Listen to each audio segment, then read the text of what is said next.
सातबाराच्या बातमीपत्रात आपलं पुन्हा स्वागत। राधानगरी तालुक्यातील कसबा वाळवे जिल्हा परिषद मतदारसंघातून विजयी झालेले अरुण जाधव यांना 7 वर्षांची शिक्षा झाली आहे। न्यायालयाने त्यांना जामीन दिलाय, पण निवडणुकीवेळी भरलेल्या नामनिर्देशन पत्रात या शिक्षेचा उल्लेख नाही।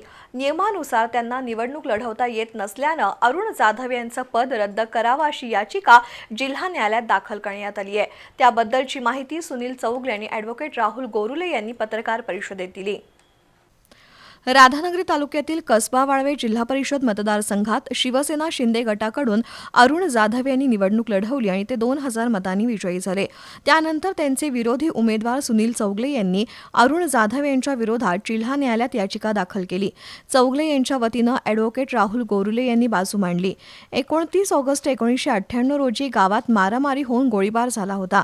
या प्रकरणी पंचायत समितीचे तत्कालीन उपसभापती अरुण जाधव, मारुती जाधव, हरी जाधव, दीपक जाधव, उत्तम जाधव, मालोजी जाधव, अशोक पवार यांना न्यायालयाने 7 वर्षांची शिक्षा सुनावली होती। त्यानंतर त्यांची जामिनावर मुक्तता झाली।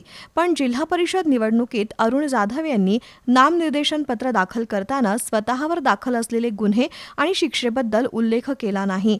त्यामुळे ते निवडणूक लढवण्यास आणि पदावर राहण्यास अपात्र आहेत अशी याचिका सुनील चौगुले आणि रवींद्र जाधव यांनी जिल्हा न्यायालयात दाखल केली। त्यावर सुनावणी झाली।